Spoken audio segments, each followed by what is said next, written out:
Hello दोस्तों, नमो नमः। 10th standard का एग्ज़ाम आ रहा है।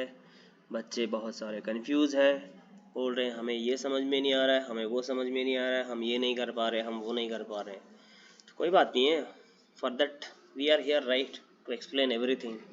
टुडेज टॉपिक इज समास। ठीक है, द सेकंड टॉपिक इज समास। The question number second is the समास for you all people. Will see समास होता क्या है और इस पर कैसे क्या करते हैं, इसे एक दृष्टि से, मतलब अगर आप उसके देखोगे तो क्या होता है देखते हैं। तो समास जो भी होता है दो से दो अधिक शब्दों से मिलकर जो सम बनता है उसको समास कहते हैं। तो उसका एक पदी भाव समास कहलाता है। समास के भेद जो आपके एग्जाम में आने वाले हैं, जो आपके लिए आएंगे स्पेशली, तत्पुरुष, बहुव्रीहि, अव्यय भाव एंड द्वंद्व समास। ठीक है, ये चार हैं जो आपके एग्जाम में आने वाले हैं।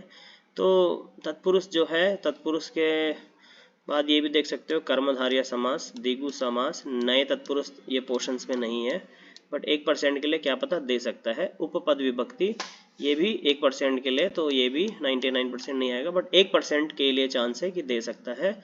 तो 1% के लिए जब चांस है तो इसको भी हम थोड़ा सा देख लेंगे। वैसे नहीं है पोर्शंस पे अगर देखा जाए तो, बट ये जो बुक है इस साल ही सीबीएसई ने रिलीज़ की है, तो इस पे जब दिया है तो इसका मतलब होगा ही। ठीक है, तो चलो स्टार्ट करते हैं। ये सब आपको पता है कि समास होता क्या है, विग्रह कैसे करते हैं, ये जो है हम डायरेक्ट व्युत्पत्ति ये सब छोड़ के जो हम सीधा समास में आते हैं, जो आपके एग्जाम में आने वाला है। तो तत्पुरुष के अंडर में ये सब आते हैं, कर्मधारय आता है, द्विगु आता है, नए तत्पुरुष आता है, उपपद विभक्ति, तत्पुरुष के भेद आते हैं। उसके बाद आपको जो द्वंद्व हो गया, द्वंद्व मतलब रामः च लक्ष्मणः च, राम लक्ष्मणौ, बहुव्रीहि, ओके, बहुव्रीहि समास। पीतानि, पीतम जलम येन सह पीतजलः, या पीतम दुग्धम येन सह पीतदुग्धः। ठीक है, सिद्धम अर्थम यस्य सह सिद्धार्थः, वो आ गया। अव्यय भाव में मतलब शक्तिमान अतिक्रम्य यथा शक्ति ही नगरस्य समीपम उपनगरम, ये सब एग्जांपल्स आ जाते हैं। तो अब ये सब no need to tell you people, directly हम तत्पुरुष में जंप करते हैं। ठीक है, तो तत्पुरुष में हम जब जंप करते हैं तो ये सब क्या क्या है, ये वो इतना दिमाग घुमाने की जरूरत नहीं, डायरेक्ट जंप करते हैं समास की तरफ। तो आपको समास में मतलब ये ऐसे नहीं पूछेगा कि द्वितीय तत्पुरुष समास क्या होता है, ये सब नहीं पूछेगा। आपको ये याद रखना है, द्वितीय में ये एग्जाम्पल्स आते हैं। ठीक है, ये एग्जाम्पल्स आते हैं और इन्हीं की इंपॉर्टेंस होती है। ठीक है, तो आपको ये चार एग्जाम्पल याद रखने, इतनी मेरी गारंटी, इन चार में से एक नहीं आया तो मेरा नाम बदल देना, अपूर्वा की पाठशाला का नाम बदल के कुछ और रख देना। ठीक है, कृष्णम श्रितः, कृष्ण श्रितः। ठीक है, उसके बाद अरण्यम अतीतः, अरण्य अतीतः, एंड कूपम पतितः, कूप पतितः। ये तीन एग्जाम्पल वेरी इंपॉर्टेंट है, क्योंकि श्रिता श्रितः सेम हो गया। ठीक है भाई लोग, एक एक बार के लिए गता वाला, ग्रामम गतः, यहाँ पे ये ग्रामम गतः ये भी आता है, और आपन्नः, दुखम आपन्नः। ठीक है, तृतीय में देखते हैं, सुखेन हीनः। ठीक है, सुखहीनः 90%, ये हर साल पूछ रहा है कहीं ना कहीं। बाकी ये तीन में से ये, बाकी ये भी हीना ही हो गया, कुछ अलग से तो है नहीं, तो बाकी दो नो नीड। चतुर्थी में यूपाय दारुहु, पुत्राय रक्षितम, ये काकाय बलिहि। ठीक है, काकाय बलिहि एंड गवे हितम गोहितम, ये दो इंपॉर्टेंट है। सम केसेस में ये रूपाय दारू भी पूछ लेता है। ठीक है, चतुर्थी के लिए। पंचमी के लिए क्या बोल रहा है, पंचमी के लिए तो चोरात भयम, चोर भयम, व्याघ्रात भयम, व्याघ्र भयम, एंड दुखात अपते है, ये तो नहीं आएगा। आकाशात पतितः या वृक्षात पतितः, ऐसे भी एग्जांपल्स में आप इसको लिख सकते हो, तो वहां पे भी ये वर्किंग में आएगा पंचमी के लिए। सी मैं आपको एक्सप्लेन क्यों नहीं कर रहा हूँ, क्योंकि आप ये एक्सप्लेनेशन पढ़ पढ़ के थक गए। मैं आपको ये बता रहा हूँ जो एग्जाम में पूछेगा, किस एग्जाम्पल के ज़्यादा चांस हैं वो जो पूछेगा एग्जाम में। ठीक है, षष्ठी तत्पुरुष तो ऑल इंडिया में फेमस है, तो षष्ठी पुरुष के लिए तो कुछ कर नहीं सकते हम। राज्ञः पुरुषः राजपुरुषः, राज्ञो धनिः राजधानी, इत्युक्ते राज्ञः धानी राजधानी, बालकस्य माता बालक माता। तो ऐसे मतलब जितने भी है 90% जो भी एग्जाम्पल्स है वो षष्ठी से ही ट्राई करता है पूछने के लिए। ठीक है, और सप्तमी में क्या पूछ रहा है? हाँ, वाची चपलः वाक् चपलः, न्याय पंडितः न्याय पंडितः, कर्मसु कुशलः कर्म कुशलः, तो शास्त्रेषु पंडितः शास्त्र पंडितः। ठीक है, ये 4 एग्जाम्पल्स वेरी इंपॉर्टेंट है। उसके अलावा कुछ खास नहीं। बाकी कर्मधार्य वीरः बालः वीर बालः ये सब नहीं पूछता। उपमान में व्याघ्र इव पुरुषः व्याघ्र पुरुषः, पदम इव पुरुषः, तो मतलब 1% होता है इसका चांस उपमान का, व्याघ्र इव व्याघ्र पुरुषः, तो एक ही याद रख लेते हैं बस, व्याघ्र इव पुरुषः व्याघ्र पुरुषः। घन इव श्यामः घन श्यामः। ठीक है, द्विगु समास मतलब संख्यावाची, जहां जहां पे संख्यावाची आएगा वो सब द्विगु समास के एग्जाम्पल होंगे, जितने भी आएंगे तो वो ये पंचरात्रम पंचानाम रात्रिणाम समाहारः, सारे के सारे मतलब आपको ये याद रखने कि एग्जाम में जो भी ये संख्यावाची पूछेगा सब कुछ संख्यावाची मतलब क्या, द्विगु समास। ठीक है, ये समाहार समाहार आपको याद रखने हैं। उसके बाद आगे चलते हैं।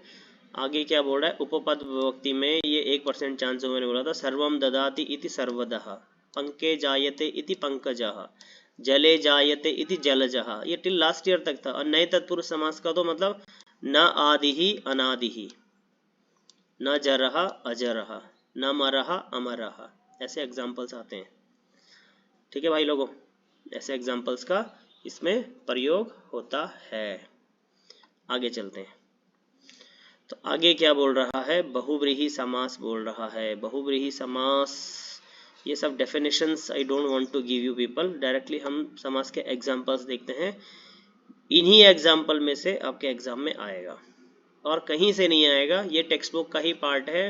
वेरी इंपॉर्टेंट नोट्स और स्पेशली जो गाइड है वहां से निकाले गए एग्जाम्पल्स हैं। तो मैं आपको 25-30 एग्जाम्पल्स नहीं देना चाहता, सेलेक्टेड जो आज से 5 साल से आ रहे हैं वही एग्जाम्पल देना चाहता हूँ। पीतानी अंबराणी यस्य सह पीताम्बरः, सबसे पहले ये एग्जाम्पल आपको याद रखना है। कौन से समास में? बहुव्रीहि समास में। ठीक है, पीतम अंबरम यस्य सह पीताम्बरः, शुभम आननम यस्य सा, तो सहा ये लास्ट वाला सबसे इंपॉर्टेंट होता है। ठीक है, इसमें सबसे इंपॉर्टेंट ये सहा, तो जैसे लास्ट वाला होगा वैसे ही आंसर होगा। ठीक है, जैसे लास्ट वाला होता है वैसे ही आंसर होता है। अगर सहा होगा तो नीलांबरा होगा और सा होगा तो विमलोदका, ऐसे शब्दों का प्रयोग होता है। अब यहाँ पे भी देख सकते हो, सह सो चंद्रशेखर रहा, ऐसा आंसर आया। इसकी आइडेंटिटी यही है, मतलब अगर आपको ये सॉल्व करना है और समझने की कोशिश करनी है तो इसकी पहचान ऐसे ही है और कोई अलग से पहचान नहीं है। ठीक है आगे देखते हैं। अव्ययभाव समास। अव्ययभाव समास में तो भाई लोग ये जो 6 एग्जाम्पल्स है आपके दिमाग में आपको फीड करके रखने हैं। ये एक समीपम, एक पश्चात, एक ये योग्यम, 3 हो गए। 3 के बाद देखो पहला वाला ये अनु, अनु मतलब पश्चात एंड योग्यम। तो रथानाम पश्चात इति अनुरथम, पुत्र से पश्चात इति का प्रयोग कहीं पे आ सकता है नहीं, अनुपुत्रम। एक एग्जांपल ये हो गया। योग्यता रूपस्य योग्यम अनुरूपम, गुणानाम योग्यम इति अनुगुणम, एक ये हो गया। 2 समीपम, कृष्णस्य समीपम उपकृष्णम, यमुनायाः समीपम उपयमुनम, गंगायाः समीपम उपगंगम, 3 हो गए। उसके बाद सहयोगे इत्युक्ते सह सहितम, चित्रेण सहितम सचित्रम। ठीक है, मित्रेण सहितम समित्रम, 4 हो गए। यस 4 हो गए, क्योंकि यहाँ पे 2 हमने एक साथ एक ही ले लिए थे ना। उसके बाद निर, निर का प्रयोग जहाँ पे होगा। अभाव, वृक्षाभावः। ठीक है, मक्षिकाणाम अभावः निर्मक्षिकम, विघ्नानाम अभावः निर्विघ्नम, जनानाम अभावः निर्जनम।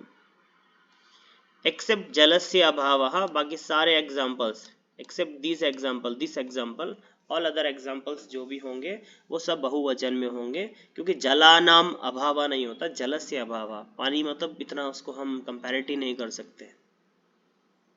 ठीक है, जैसे संस्कृत में बोलते हैं अहम जलम पिबामी, वी कांट से कि अहम जलानि पिबामी।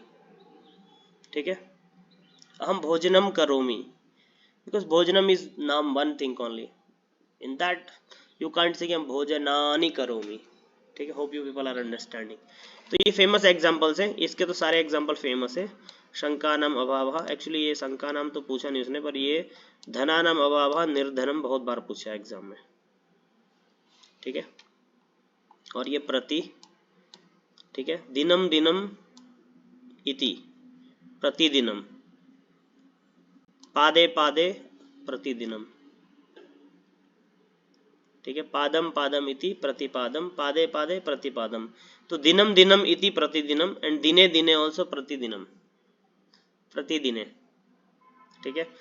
गृहम गृहम इति प्रतिगृहम, गृहे गृहे, तो दोनों एक साथ नहीं देगा, अलग अलग करके देगा, मतलब आपको कंफ्यूज नहीं होना है वहाँ पे। पता चला वहाँ कंफ्यूज हो गए और आपको समझ में नहीं आया, ठीक है। तो जितने भी येलो वाले मार्क मारे हैं मतलब ये सब इंपॉर्टेंट वाले हैं, ठीक है। इसके अलावा बाहर से कुछ नहीं आता है, कुछ नहीं आता है। आएगा तो मैंने और एक नोट्स बना रखा है, वो आपको मिलेगा शायद 7 तारीख या 8 तारीख को, तो उस पर ऑल लेसन्स के शब्दार्थ, धातु, ये सब कुछ उसमें दिए हुए हैं। वो आप वो वीडियो जरूर देखना। खंडघा, चिल्ड्रन विल टेल राइट कि खंडघा के लिए हमें क्या पढ़ना चाहिए, एक वीडियो बना रहा हूँ, मतलब उसके ऊपर काम कर रहा हूँ अभी। मुझे उसके नोट्स नहीं मिल रहे कहीं, उसके जैसे जैसे नोट्स मिलेंगे मुझे, मैं उसको बना के मुझे बनाना है वो वीडियो। तो याद रखना, टॉपिक का नाम होगा शेमुशी ऑल लेसन्स, शब्दार्थ, प्रश्न निर्माण, घटना क्रमानुसार, अन्वय, प्रसंगानुसारम, शब्दार्थ, जितने भी ये पर्यायवाची, विलोम, सब कुछ एक ही वीडियो में। उसके लिए टाइम है, देखते हैं। तो लास्ट क्या बोल रहा है ये, अनतिक्रम्य, तो मतिम अनतिक्रम्य ये एक फेमस है, शक्तिम ये एक फेमस है, और बाकी तो सेम टू सेम ही है। तो आपको याद रखना है ये वाला एग्जांपल, बस एक एग्जांपल याद रखोगे तो सेम टू सेम सारे एग्जांपल हो जाएंगे, ठीक है। शक्तिम अनतिक्रम्य यथाशक्ति। द्वंद्व समास ये थोड़ा कंफ्यूज करता है, ठीक है, देखते हैं कैसे कंफ्यूज करता है। माता च पिता च माता पितरौ, सीता च रामः च सीता रामौ। तो चा का जहाँ पे भी प्रयोग होगा वहाँ पे द्वंद्व समास का ही प्रयोग होगा, ठीक है। जो किसी चीज को जोड़ता हो वो द्वंद्व समास में आता है, ठीक है भाई लोगों। और ये है आपके लिए एक वर्कशीट जो हमने बनाई है, आपके लिए एक व्यवस्था की है। इन सब के आंसर्स आपको अपने दिमाग से लिखने हैं और सोच सोच के लिखने हैं। इसकी की आंसर भी अवेलेबल रहेगी, तो इसकी की आंसर अगर आपको चाहिए होगी तो अपूर्वा की पाठशाला से जुड़े, सब्सक्राइब करें, लाइक करें, कमेंट करें और टेलीग्राम चैनल में जुड़ने की कोशिश करें। बट नाउ डेज मैं उस पर काम नहीं कर रहा था, बट मैं इसका लिंक जरूर इस पर डाल दूंगा, तो आप लिंक से इसको डाउनलोड करके, और इसकी की आंसर मैं कब डालूंगा, सारी की आंसर्स मेरा प्लान है कि सैटरडे मतलब थर्सडे इवनिंग तक डाल दूंगा, जिससे आपको कुछ भी डाउट होगा। वैसे इसकी की आंसर यहाँ भी है, आप यहाँ से भी ले सकते हो, बट पहले ये सब चीटिंग करने की जरूरत नहीं है, छोड़ के रखिए आपके लिए की आंसर, कुछ किसी किसी की नहीं है तो आप देख लेना। चलो फिर, अगर आप कुछ पूछना चाहते हो, अगर आपको समास में फिर भी, मैं आपको डिटेल में समझा के नहीं पढ़ा रहा था, मैं आपको ये बता रहा था जितने भी येलो वाले मार्क किए हैं इनमें से आएंगे, 5 में से 4 इन्हीं में से आएंगे, बाहर से कुछ नहीं आएगा, इसी से आएगा, यही पोर्शन से, इसी से, इससे बाहर से कुछ भी नहीं आएगा। इससे बाहर से कुछ आ गया तो चेंज माई नेम, हाँ आ गया तो टेक्स्ट बुक से आएगा, टेक्स्ट बुक के एग्जाम्पल्स होंगे। उसके लिए मैं ऑलरेडी बोल चुका हूँ कि I am going to make a video, उस वीडियो में आप देख सकते हो और वहाँ पे आपको बहुत कुछ सीखने के लिए मिलेगा। तो मैं आपको धन्यवाद बोलता हूँ। अगर आप चैनल में नए हो तो प्लीज़ सब्सक्राइब कर लेना और अपने दोस्तों के साथ शेयर जरूर करना। आपको इंटरेस्ट हो ना हो पर आप किसी और की मदद जरूर करना। तो मैं आपको धन्यवाद बोलता हूँ, धन्यवाद।